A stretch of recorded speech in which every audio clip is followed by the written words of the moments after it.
Hoje, meu nome é Evelyn Carolina, eu sou do 4º ano de Medicina da UESC e junto com a minha colega Milena, nós vamos apresentar sobre as principais queixas e sinais de alerta na gestação. Pode passar. Os objetivos da nossa apresentação serão introduzir o tema, né? Falar um pouquinho das modificações no organismo materno, que vão ser as grandes responsáveis pelo surgimento dessas queixas e também dos sinais de alerta. Vamos falar quais são essas principais queixas e quais são os sinais de alerta mais observados durante a gestação. Pode passar. Bom, introduzindo, então, grande parte das queixas das gestantes deriva, né, como eu falei, das modificações normais do organismo materno durante a gravidez. E essas merecem, na maioria das vezes, mais esclarecimento do que tratamento.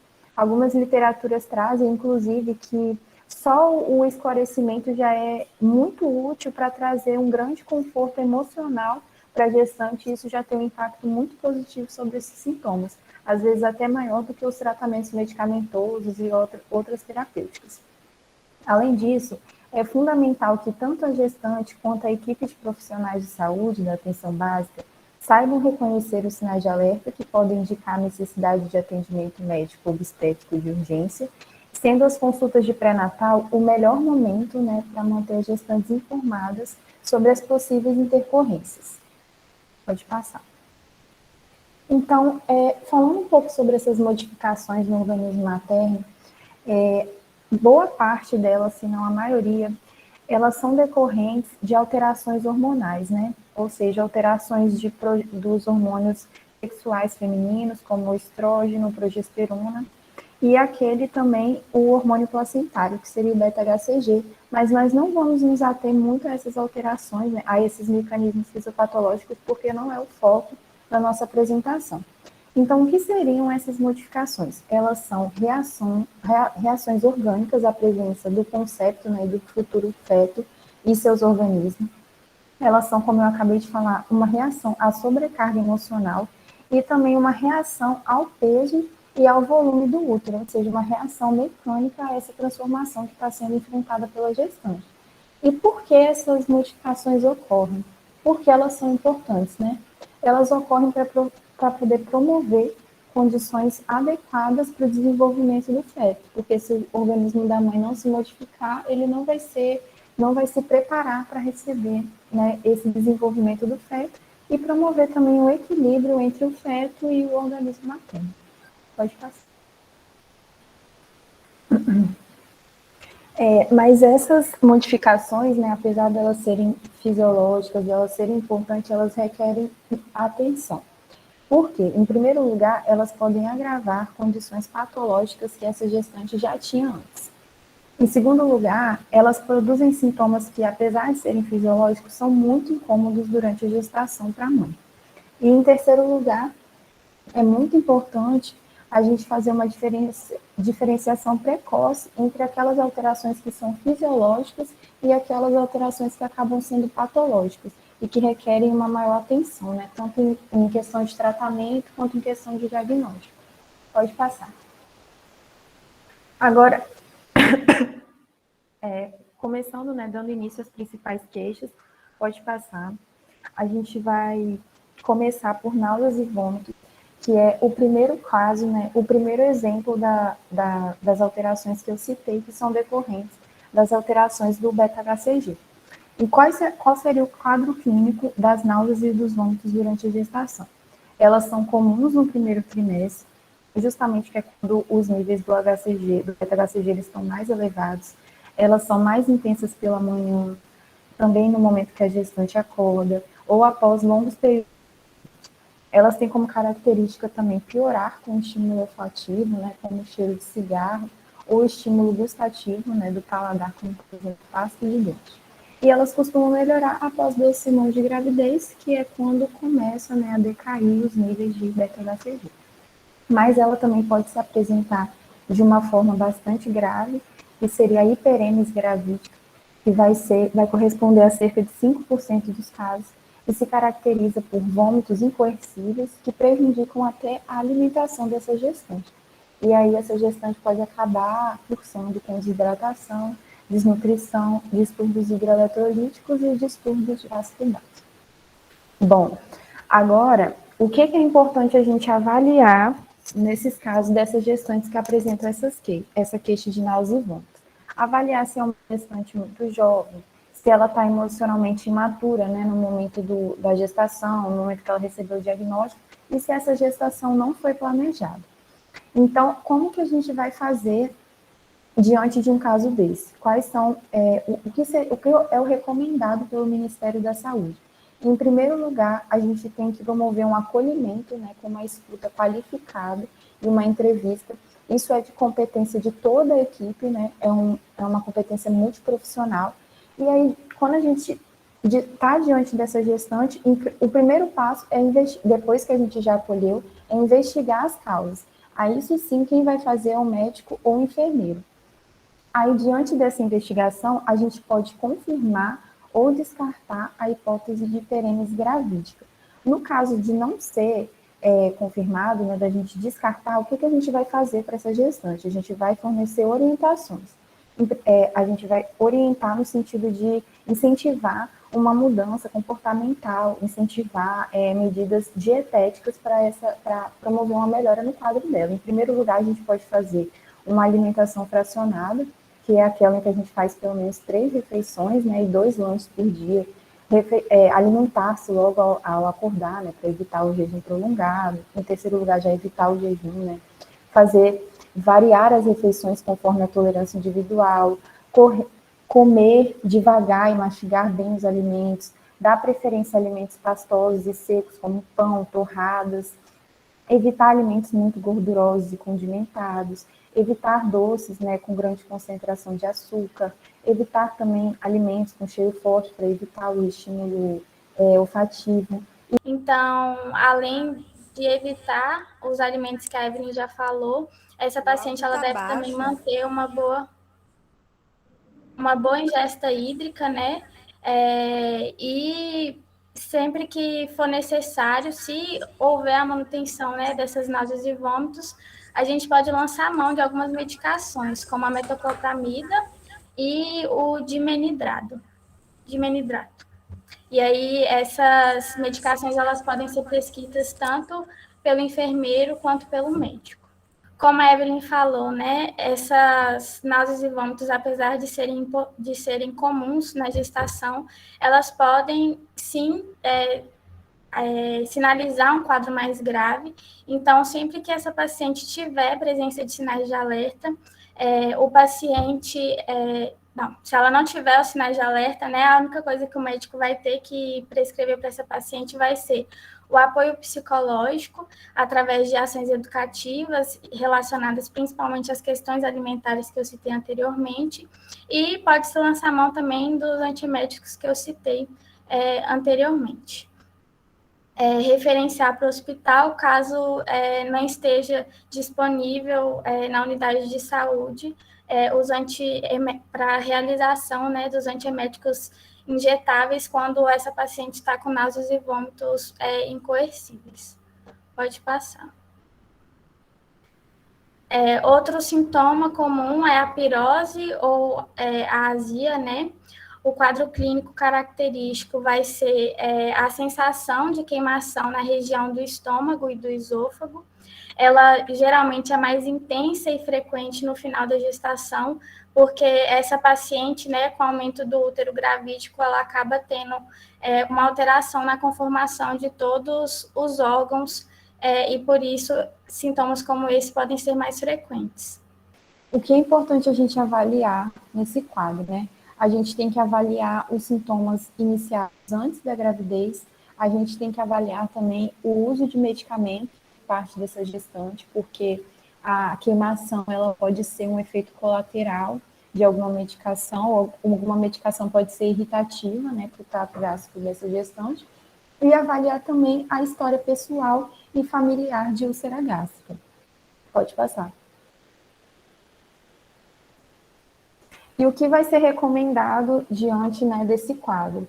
As recomendações vão ser basicamente as recomendações de mudanças, né, de medidas dietéticas que a gente já falou para náuseas e vômitos, com algumas modificações, né, vai ficar mantida a recomendação da alimentação fracionada, mas a gente recomenda também evitar líquido durante as refeições e evitar também se deitar logo após as refeições. Existem algumas evidências, mas ainda não é completamente comprovado que ingerir líquido gelado durante a crise pode ter um efeito benéfico. Em algumas gestantes isso acontece. É recomendado também elevar a cabeceira da cama ao dormir, ou dormir com um travesseiro mais alto, né, já pode ajudar. Evitar frituras, café, chá mate, chá preto, doces, alimentos muito gordurosos ou picantes, que pode também irritar a mucosa gástrica. E evitar o álcool e o fumo, né, que são primordiais em qualquer momento, em qualquer condição da gestação. E caso essas medidas não resolvam, a gente vai novamente avaliar a necessidade do uso de medicamentos, como, por exemplo, o hidróxido de alumínio ou magnésio, né, dando 2 a 4 comprimidos mastigáveis após as refeições e ao deitar, e também os bloqueadores, né, H2 e inibidores da bomba de próton. Pode passar. Outra queixa muito comum também é a constipação, obstipação intestinal e as flatulências. Como é o quadro clínico? Ele costuma ser agravado, né, no caso da constipação, pelo esforço na evacuação ou pela consistência das fezes, e está muito associado a queixas anais, como fissuras anais e as hemorroidas. Quais são as recomendações? Novamente, recomendações dietéticas.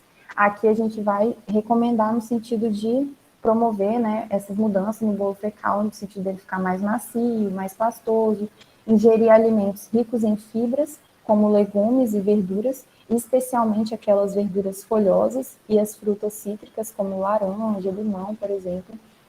Aumentar a ingestão de água, desculpa, para 6 a 8 copos por dia, né, caso não haja nenhuma patologia que restringe essa recomendação. Reavaliar a alimentação dessa gestante, como, por exemplo, evitar alimentos que causem muita fermentação, alimentos muito flaculosos, como feijão, grão de bico, lentilha, repolho, brócolis, pimentão, pepino e couve. Fazer caminhadas leves, se essa gestante não tiver nenhuma limitação. Prevenir fissuras anais, que isso vai ser basicamente com medidas higiênicas, por exemplo, não usar o papel higiênico após as evacuações, substituir isso pelo uso de sabão e da água para limpeza. Pode passar. Outras recomendações, né, vão ser em casos refratários, né, naqueles casos que essas medidas comportamentais não vão resolver, a gente vai novamente reavaliar a necessidade, avaliar, né, quer dizer, a necessidade do uso de medicamentos. Quais seriam esses medicamentos? A dimeticona, na dose de 40 miligramas, de 6 em 6 horas, para aliviar, né, um pouco as flatulências, os gases. A iosina, de 10 miligramas, de 8 em 8 horas, para dor abdominal. E, em último caso, o supositório de glicerina. Pode passar. Passando para a próxima queixa, a gente tem as hemorroidas. As hemorroidas, elas podem já ter existido, né, serem pré-existentes à gestação, e aquelas hemorroidas que já eram assintomáticas, elas podem vir a se agravar durante a gestação por causa de tudo que a gente já explicou, o peso, o esforço das evacuações. E nesses casos, é importante a gente avaliar se essa gestante tem algum sinal de gravidade dentro desse quadro. Quais seriam esses sinais? O aumento da intensidade da dor e o endurecimento daquele botão hemorroidário e também o sangramento retal. E quais seriam as nossas recomendações?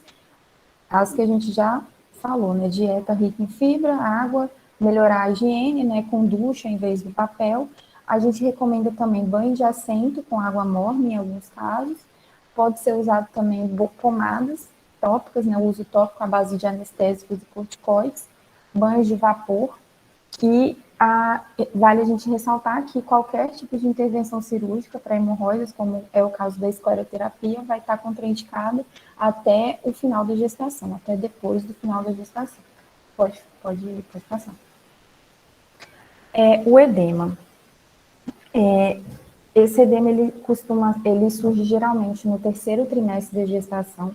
Ele pode estar limitado aos membros inferiores, né, o mais comum, mas ocasionalmente ele pode acometer também as mãos. Ele piora com ordatismo, né, que é quando essa gestante ela fica longos períodos em pé, e com a deambulação também, longas caminhadas. Ele costuma desaparecer pela manhã e ir piorando ao longo do dia. Aí, diante desse quadro, a gente vai avaliar se existe a possibilidade desse edema ele ser patológico, o que normalmente está associado à hipertensão e proteinúria, nos casos, né, de pré-eclâmpsia. E a maioria das grávidas emaciada exibe gestação normal, uma vez que esse sinal ele não costuma ter nenhuma importância clínica. Esse sintoma, na verdade, pode passar. E o que fazer, né, diante desse quadro? Novamente, a gente vai insistir no acolhimento dessa gestante, promovendo uma escuta qualificada com a entrevista multiprofissional.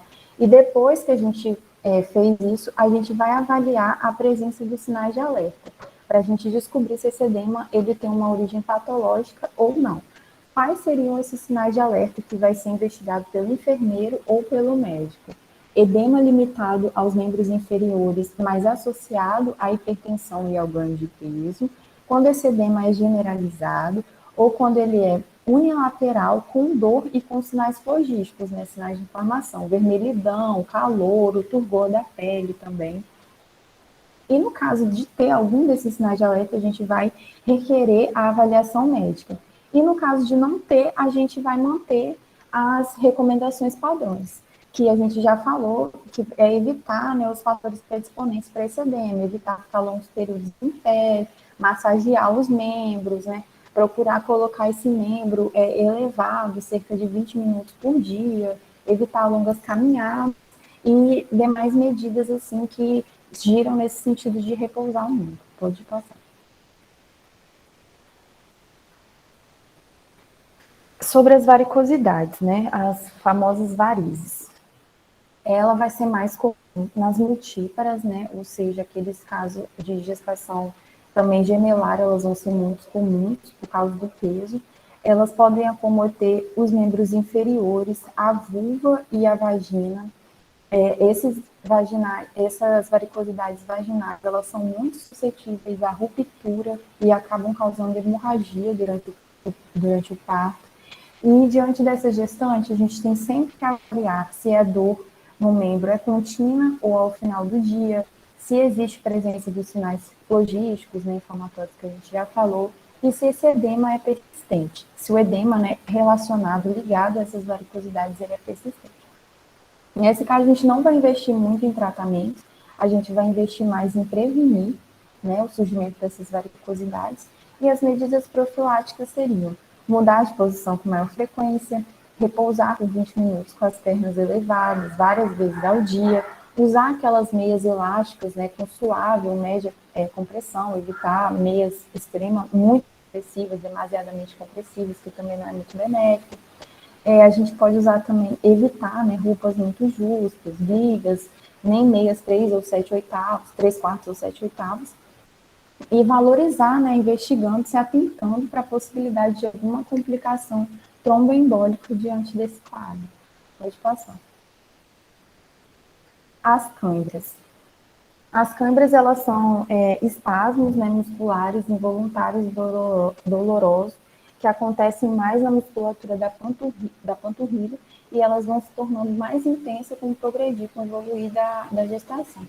Aí a gente tem sempre que avaliar se essa gestante faz uso de algum medicamento, se ela tem varizes associadas e se ela tem, se essa fadiga muscular, se essa cãibra, né, ela pode ser decorrente de fadiga muscular por uso excessivo dessa musculatura, o que também não é recomendado, né? Pode passar. Aí a gente vai investir em cuidados gerais, né, que a gente recomenda evitar o alongamento muscular excessivo ao acordar, né, aquela espreguiçada que a gente costuma dar, em especial dos músculos do pé. E em estágios mais avançados da gestação, como já foi falado aqui várias vezes, a gente evita ficar em pé por período prolongado ou muito tempo sentado, né, como em viagens demoradas, nenhuma posição por muito tempo ela vai ser recomendada. E nas crises de cãibra, o que pode aliviar os sintomas? Prover calor local, massagear o membro e realização de movimentos passivos de extensão e flexão do pé, dobrar e estender o pé. E evitar também excesso de exercício, como a gente já falou, e os alongamentos, quando você for fazer, serem específicos e com suporte profissional. Pode passar. As estrias. Bom, as estrias são lesões dermatológicas definitivas que costumam aparecer na segunda metade da gestação. Elas surgem normalmente no abdômen, né, inferior, ou vulgarmente conhecido como pé da barriga, na região glútea, nas coxas e nos seios. Diante desse quadro, como assim, a gente não tem um tratamento definitivo, a gente não tem alguma medida que seja muito resolutiva, é mais uma questão de aceitação por parte da gestante, a gente tem que orientar que elas são realmente frequentes após o 5º mês de gestação. E existe uma polêmica, mas na tentativa de prevenir essas estrias, a gente pode recomendar a massagem local, isso quem trouxe foi o Ministério da Saúde, né, com óleos e cremes hidratantes compatíveis com gestação, mas que não tenha nenhum tipo de conservante, nenhuma substância alergênica na composição desses óleos. E, como a gente pode imaginar, qualquer tratamento contra estrias, ele vai ser contraindicado, né, inclusive o ácido retinóico, né, vitamina A, tretinoína, também vão estar contraindicados durante a amamentação. Pode passar. Aí a gente tem algumas imagens das estrias nas principais regiões, né, em que elas costumam surgir, nos quadris, na barriga, né, dos lados, nas coxas. Pode passar. Cialorreia. A cialorreia, pitialismo ou salivação excessiva é uma das queixas que mais incomodam essas gestantes, e a gente vai recomendar para ela, o que é recomendado, na verdade, para o profissional fazer é explicar que é uma queixa comum, principalmente no início da gestação, manter aquelas medidas dietéticas que a gente já tinha abordado para náuseas e vômitos, e orientar essa gestante a deglutir, né, a saliva e tomar líquidos em abundância, principalmente se ela estiver em um ambiente muito quente e nas épocas mais quentes do ano, que faz mais calor. Pode passar. Quanto à pigmentação e o cloasma gravídico, o cloasma, ele também, em alguns casos, ele é chamado de melasma, ele é o aparecimento de manchas castanhas e irregulares na face, em torno de 50, ele vai acometer em torno de 50% das gestantes. E quanto à pigmentação, né, a maioria das gestantes também apresenta algum grau de pigmentação cutânea. Então, como a gente vê, é uma queixa bastante comum, realmente. E o que vai ser recomendado? Geralmente, essas hipercromias, elas desaparecem lentamente, ou ao menos elas costumam regredir depois do parto, mas um número considerável dessas gestantes, elas vão precisar de um tratamento dermatológico específico para essas lesões, mas a gente precisa orientar que é comum e costuma desaparecer após o parto, né, assim, para evitar que essa gestante faça alguma intervenção precipitada, e sempre recomendar que ela evite exposição direta ao sol, então ela se proteja usando boné, chapéu, sombrinha e o filtro solar, né, que também é muito importante, no mínimo 3 vezes ao dia. E o uso do ácido azelaico, que é um despigmentante, ao contrário do ácido retinóico, ele é permitido da gestação, porque ele não apresentou efeitos teratogênicos. Pode passar. Aí a imagem do plasma nas áreas que ele mais costuma acometer, né, a gestante, aí na região malar, né, nas bochechas, no topo do nariz e no lábio superior. Pode passar. Entrando agora nas queixas urinárias, né, que são muito frequentes e importantes na gravidez, geralmente é um quadro que está associado, né, ao final da gestação, por causa do aumento do volume uterino, que vai comprimir a bexiga, gerando sintomas urinários, né, como a polaciúria, que seria o aumento da frequência que essa paciente vai ao banheiro, e também a nictúria, que seria a ida ao banheiro durante o período do sono. São sintomas que incomodam bastante a gestante, mas que são comuns à gravidez, mas sempre que eles estão presentes, a gente deve avaliar se essa paciente ela apresenta alguns outros sinais e sintomas que poderiam indicar ali uma infecção de trato urinário. Então, dentro dos sintomas de infecção de trato urinário, a gente tem a dor ao urinar, a dor suprapúbica, a urgência miccional, né, que é aquela vontade incontrolável de ir ao banheiro, o aumento da frequência urinária, essa nictura, o aumento da frequência urinária e a nictura, elas são comuns às gestantes, mas também estão associadas com essa infecção de trato urinário. A estrangúria, que seria uma dor também associada ao ato de urinar, né? E a presença de sangramento visível na urina. Além desses sintomas de infecção de trato urinário, a gente pode ter também associados sintomas sistêmicos, como a febre, o aumento da frequência cardíaca, a presença de calafrios, náuseas e vômitos, dor lombar com o sinal de Giordano positivo, que é um sinal que refere, né, a um possível acometimento dos rins da paciente, além também dessas queixas urinárias associadas à dor abdominal. Então, sempre que tiver essas queixas urinárias, a gente tem que descartar esses sintomas de infecção de trato urinário, sintomas sistêmicos, porque se eles estiverem associados, a gente deve lançar mão, né, de um atendimento médico, de realização de urocultura, para, se presente infecção de trato urinário, para que ela seja tratada, porque a infecção, ela pode gerar, né, um caso de parto prematuro nessas pacientes. Então, quando tiver infecção de trato urinário, é necessário realizar a antibiótico terapia de forma correta. Pode passar. A dor abdominal e a cólica, ela pode estar presente também de forma... Vocês estão conseguindo me ouvir? Sim. Tá.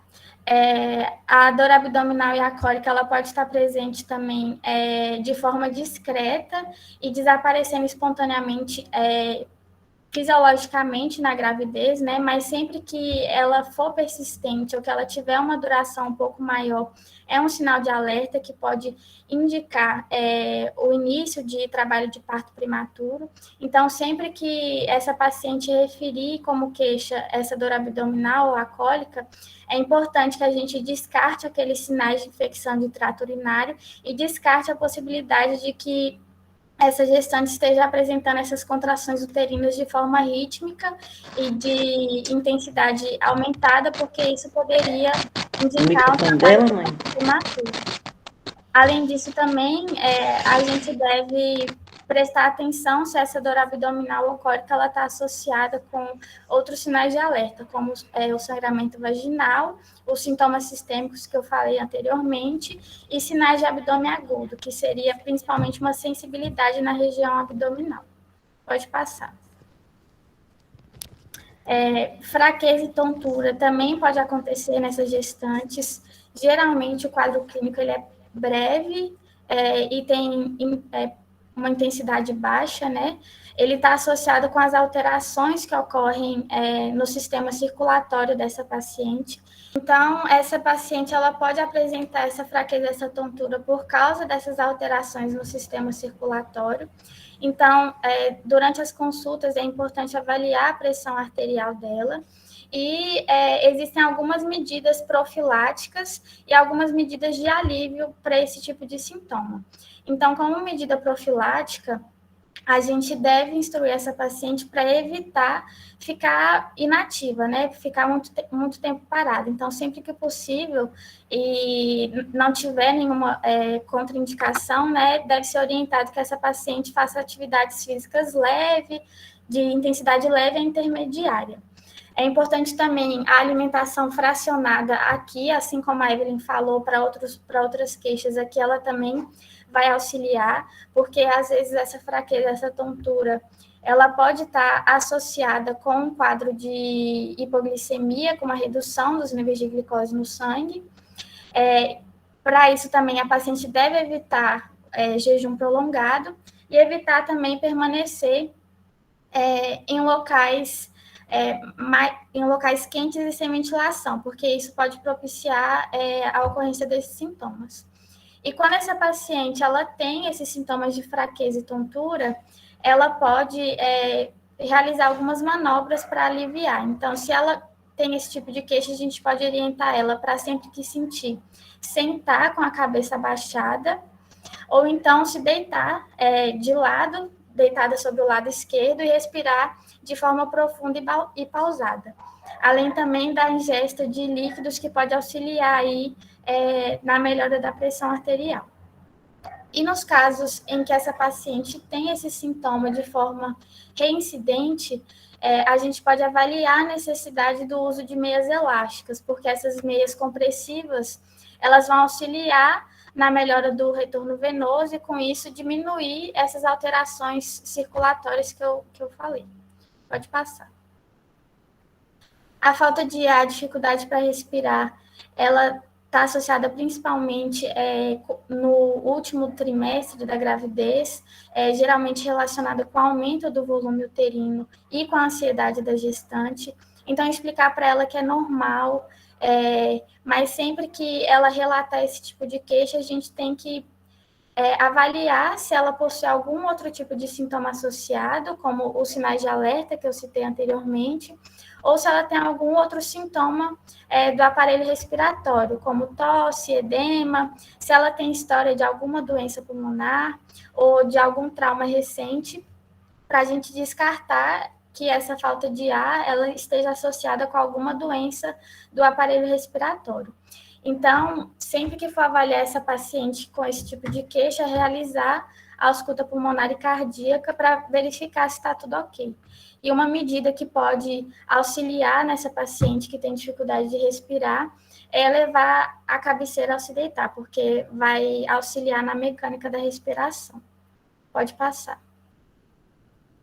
A dor nas mamas, a mastalgia, né, ela também é comum, principalmente no início da gestação. Ela está associada aí com aumento, né, do volume mamário. Próximo ao parto, além dessa dor mamária, a paciente pode ter também descarga papilar, que seria a secreção, né? Geralmente, perto do parto, essa secreção é o colostro, que seria esse primeiro leite que a gestante vai produzir. Então, sempre que tiver esses sinais de dor nas mamas, a gente deve avaliar se existe algum outro sintoma, como febre, porque se tiver febre, pode ser que tenha algum tipo de anormalidade que vai precisar de uma avaliação mais profunda. E se essa descarga papilar, se essa secreção que sai dos seios, se ela tem uma coloração esbranquiçada ou se ela tem uma coloração que é anormal. Se ela tiver uma coloração com aspecto de pus ou com aspecto de sangue, geralmente indica alguma anormalidade, então ela tem que ser avaliada mais de perto. Sempre fazer o exame clínico, né, das mamas, de palpação, para verificar se existe alguma nodulação, alguma retração, e orientar essa paciente para que ela utilize sutiãs que tenham, né, as faixas mais largas para que tenha uma melhor sustentação, porque isso auxilia também a reduzir o sintoma. Pode passar. A dor lombar, ela também vai acontecer por causa dessas alterações de aumento de peso, que vão acabar sobrecarregando as articulações da coluna. Então, quando a paciente tiver esse tipo de dor, a gente tem que avaliar quais são as características dela, se existe algum sinal ou sintoma associado, e se ela tem história de trauma, para a gente descartar qualquer tipo de patologia. Quando essa dor lombar é fisiológica, existem algumas orientações que podem ajudar a reduzir. Então, ensinar a paciente a corrigir essa postura, orientar para que ela evite utilizar sapatos desconfortáveis, como salto alto, né? Sempre que ela tiver com esse quadro de dor lombar mais intensa, ela pode realizar também a aplicação de calor local ou de massagens para alívio do sintoma. O protocolo de saúde, de atenção básica, ele traz também a acupuntura como uma alternativa para o tratamento dessa dor lombar. E essa paciente pode também realizar alongamento ou orientação postural para alívio do sintoma. E quando esses sintomas, quando a dor lombar ela não melhora, mesmo com essas orientações gerais, a gente pode considerar a utilização de analgésicos. Geralmente, pode ser prescrito paracetamol de 500 a 750 miligramas de 6 em 6 horas, ou então a dipirona de 500 a 1.000 gramas de 6 em 6 horas também pode passar. O corrimento vaginal, ele geralmente vai estar aumentado nessa paciente, existe um aumento do fluxo vaginal, só que esse corrimento típico da gestante, ele nunca está associado a prurido, desconforto e odor fétido. Então, sempre que esse corrimento estiver associado a um desses 3 sintomas, ou tiver alguma alteração de coloração, pode ser indicativo de alguma vulvovaginite infecciosa. Então, se for um corrimento, né, de coloração normal, ele é típico da gestante, não é necessário realizar o uso de cremes vaginais, mas se ele tiver associado com prurido, desconforto, odor fétido, com alteração de coloração ou algum sinal e sintoma sistêmico, a gente pode ter que avaliar se essa paciente tem uma vulvovaginite para a gente tratar. Pode passar. A dor de cabeça, ela pode ser um sintoma, né, pregresso à gravidez, então essa paciente, ela pode ter um histórico de episódios de dor de cabeça e de enxaqueca prévia à gravidez, mas ela também pode estar associada com níveis elevados da pressão arterial, com a hipertensão ou então com a pré-eclâmpsia. Então, sempre que a paciente tiver esse tipo de queixa, a gente deve avaliar a pressão e afastar essas hipóteses, verificar se ela tem algum sinal de cefaleia secundária, por exemplo, se essa paciente refere, né, que essa dor de cabeça é a pior dor de cabeça que ela já sentiu na vida dela, isso pode ser indicativo de que é uma cefaleia secundária, verificar se ela tem esse histórico, né, que eu falei anteriormente, e sempre que tiver esses quadros de cefaleia, a gente pode orientar que essa paciente tente repousar em um local com pouca luminosidade, com boa ventilação, para tentar aliviar esse sintoma. A cefaleia ela pode estar associada também, né, com quadros emocionais dessa paciente. Então, às vezes, só de você conversar e abordar os aspectos psicológicos e emocionais relacionados à gestação e a todo o contexto de vida dela já podem auxiliar nesse sentido também. Se essa cefaleia ela for recorrente, ela necessita de uma avaliação médica. E, nesses casos, a gente pode considerar também o uso dos analgésicos, que seriam os mesmos que eu citei para a dor lombar, né? O paracetamol e a dipirona. Pode passar. Outra queixa é a alteração de movimentação fetal.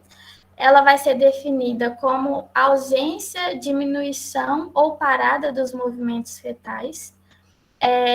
Sempre que tiver esse tipo de queixa, a gente deve fazer uma avaliação clínica da paciente e observar os batimentos cardiofetais para a gente verificar, né, se existem outros sinais indicativos de sofrimento fetal.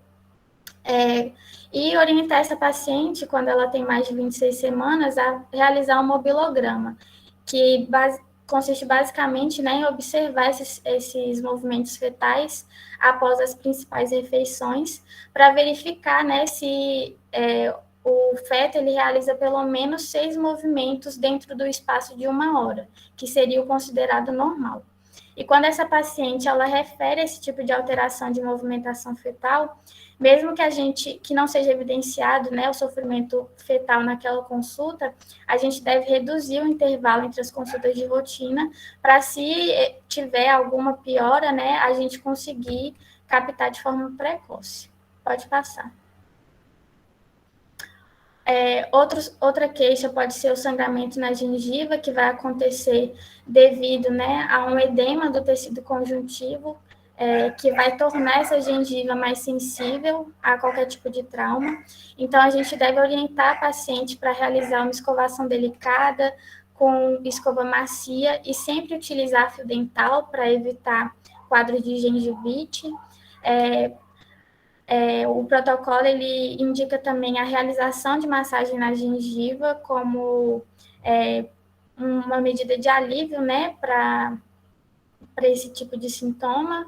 Pode-se realizar também bochechos com soluções antissépticas e sempre que for considerado necessário, agendar um atendimento odontológico, porque a saúde bucal da gestante é muito importante, né? A gente tem que sempre estar atento a ela. E descartar a presença de qualquer tipo de distúrbio de coagulação, ou então a síndrome HELP, né? Que seria a associação da doença hipertensiva da gestação com diminuição de plaquetas que poderiam gerar também esses sintomas de sangramento. Pode passar. A epístase, que seria, né, o sangramento nasal e a congestão nasal, elas também vão acontecer por causa desse edema de tecido conjuntivo. E para alívio desses sintomas, a gente pode, na congestão nasal, recomendar a lavagem nasal com soro fisiológico e seringa. E quando a paciente tem a epístase, né, esse sangramento nasal, a gente indica que ela faça uma leve compressão da base do nariz para conseguir estancar o sangramento. Quando esse sangramento ele é importante, ele não soluciona com essa medida de compressão da base do nariz, a gente indica, né, que ela procure um especialista ou um serviço de urgência. E assim como no sangramento da gengiva, a gente tem que descartar a possibilidade de distúrbios de coagulação. Pode passar. Para finalizar, então, a gente vai falar dos sinais de alerta, que são sinais e sintomas muito importantes da gente sempre atentar a gestante para eles, porque eles estão geralmente associados com algumas urgências e emergências obstétricas que podem gerar algum risco, né, tanto para a vida fetal quanto para a vida materna. Pode passar. Dentre os sinais de alerta, a gente tem o sangramento vaginal. O sangramento vaginal ele é considerado anormal em qualquer época da gravidez e ele é preocupante porque ele pode ser indicativo de várias patologias, né, como o abortamento, o descolamento prematuro da placenta, a placenta prévia e a gravidez ectópica. A gravidez ectópica é quando esse embrião ele não se implanta dentro do útero, né, ele se implanta em outro local, como as trompas, e aí o seu crescimento pode acabar gerando um rompimento e tendo complicações muito graves para a gestante. Então, sempre que ela tiver... Então, a gente deve sempre orientar que se a paciente tem qualquer tipo de sangramento vaginal, que ela procure uma avaliação médica imediatamente. Outros sintomas que estão agrupados aqui, porque eles estão muito relacionados com a doença hipertensiva relacionada específica da gestação. Então, a dor de cabeça associada aos escotomas, que são alterações visuais, a epigastralgia, que é dor, né, na região superior do abdômen, e o edema excessivo são sintomas que estão relacionados com uma pressão arterial elevada e que podem também ser indicativos, né, de uma possível eclâmpsia. Então, se a paciente apresenta qualquer um desses 4 sintomas, ela deve também procurar uma avaliação médica imediatamente, porque ela tem o risco de convulsionar. Pode passar. No caso de presença de contrações regulares e de perda de líquido, essa paciente ela deve também fazer a procura imediata da avaliação médica, porque são sinais e sintomas indicativos de início de trabalho de parto. Então, ou essa paciente vai para o atendimento médico, ou então ela é encaminhada diretamente para a maternidade de referência, porque ela pode estar em trabalho de parto. A diminuição da movimentação fetal é aquilo que eu falei anteriormente.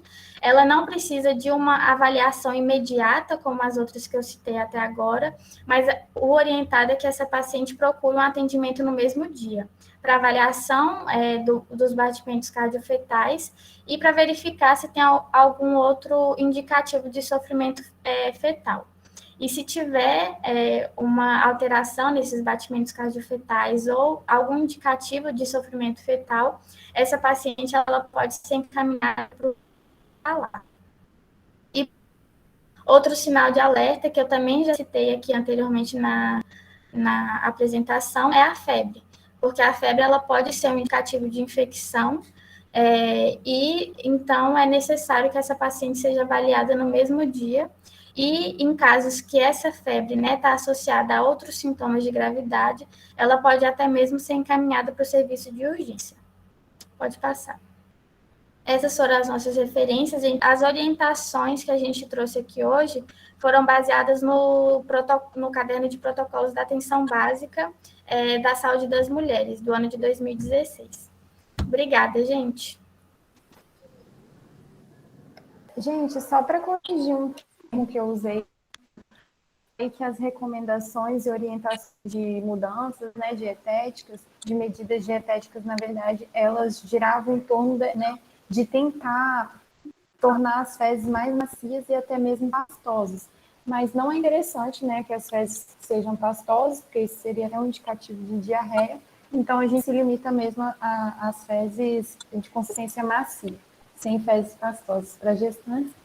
Mas eu agradeço a todos pela atenção e muito obrigada.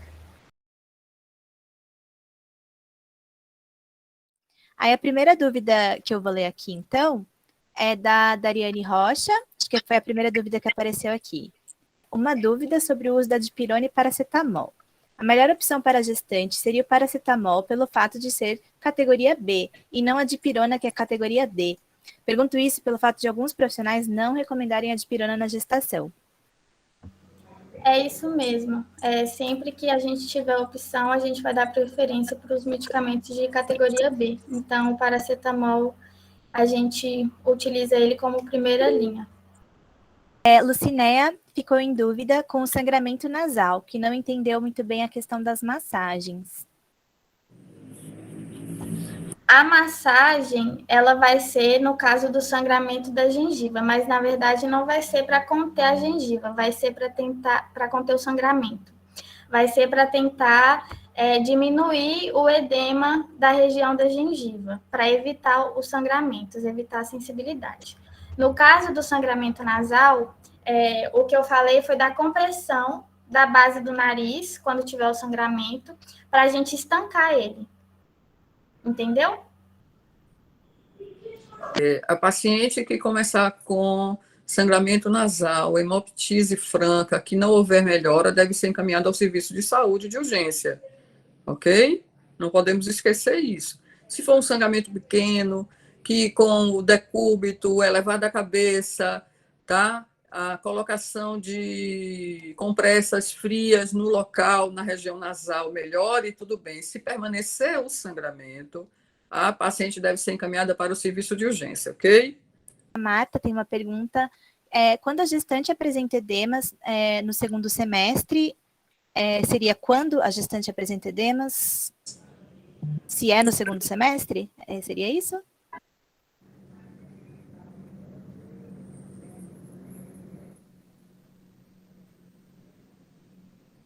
Bom, eu não sei se foi isso que Marta quis dizer, acho que eu não entendi muito bem a pergunta, mas é em relação a edemas no segundo semestre da gestação, se isso seria preocupante, acho. Bom, segundo o protocolo Saúde da Mulher que a gente utilizou, né, como referência para a nossa apresentação e algumas outras literaturas também, o edema, de forma geral, né, não o edema generalizado, mas o edema em si, ele não apresenta, né, ele não tem nenhuma importância clínica, tanto que não é recomendado que essa gestante faça uso de nenhum medicamento para tratar, porque da mesma forma que ele é muito comum a partir do segundo, terceiro trimestre da gestação, ele costuma desaparecer normalmente no final, depois do parto, então ele não apresenta nenhum sinal clínico, nenhuma importância. Entretanto, se ele for seguido de algumas alterações, como PA elevada ou outros problemas, precisamos avaliar se a paciente não é de alto risco, se ela não está tendo um problema maior. Exemplo, pré-eclâmpsia, leve ou grave, então é necessário que a gestante faça exames, ok? Isso, como eu falei, né, na apresentação, é importante a gente avaliar se esse edema ele tem alguma origem patológica, porque na maioria dos casos ele vai ser fisiológico, mas ele pode sim ter alguma origem patológica, como é o exemplo da toxemia gravídica, que a gestante também se apresenta bem demasiado. E também, como eu falei, avaliar se existe alguma presença de sinais flogísticos, né, associados a esse edema, como calor, turgor da pele, se esse edema tem alguma vermelhidão, indicando algum processo inflamatório naquela região, aí sim é digno de bastante atenção pelo examinador. A próxima pergunta é da Juliane. Qual a dosagem máxima de paracetamol que pode ser utilizada para gestante? O protocolo, ele orienta que a gente dê de 500 a 750 miligramas de 6 em 6 horas. Então, a dosagem máxima seria de 3.000 miligramas por dia. Certo. Outra pergunta é que sobre as contraindicações quanto ao uso do Vonal, da ondansetrona, nas gestantes, se pode indicar o uso do Vonal ou não, da ondansetrona. O Vonal pode ser indicado, sim, para o uso, sem maiores problemas. Amanda, com a pergunta que ela está acompanhando uma gestante que apresentou estimocele na ultrassom do primeiro trimestre. Quais os cuidados que devem ser orientados à mesma? Existe algum tipo de risco no momento do parto para a mãe e para o bebê? Bom, essa alteração é a alteração que ocorre após cirurgia, após a cesárea, viu? É um defeito na cicatrização de uma cirurgia de cesárea prévia, tá? Então, a paciente deve ser bem atendida, inclusive pré-natal de alto risco, tá ok? Se Então, tem algumas complicações, podem acontecer complicações, sim. Então, ela precisa ser atendida no pré-natal de alto risco, tá? Então, encaminhar para o pré-natal de alto risco, mantendo o vínculo do seu atendimento também, né? Você tendo, então, a atenção complementar aí. A Juliane perguntou se pode utilizar Vonal em qualquer idade gestacional. Essa é uma discussão atualizada, bem atual, tá? Existem já protocolos que aceitam a partir do primeiro trimestre e outros só a partir do segundo trimestre. Mas existe uma querela, uma discussão a nível até mundial com relação a isso. Realmente, a questão do Vonal, a Anvisa está sob alerta com relação ao uso no primeiro trimestre, viu? Então, vamos ter algum cuidado na prescrição. Principal, aliás, não é só do Vonal. Toda medicação no primeiro trimestre tem que ser muito bem pensada. A questão do risco-benefício, tá bom? Só a Marta comentou a respeito do edema numa paciente que está no segundo semestre, que tem 17 anos, mas como foi comentado, né, a gente tem que ter atenção a esse edema se ele for, né, generalizado, se ele for acompanhado de outros sintomas, aí ela tem que passar por uma avaliação. Segundo trimestre, né? Em caso de dúvida, é sempre bom, né, levar a paciente para uma avaliação médica para verificar se todos os outros parâmetros que a gente citou, como a pressão arterial, se está tudo certo.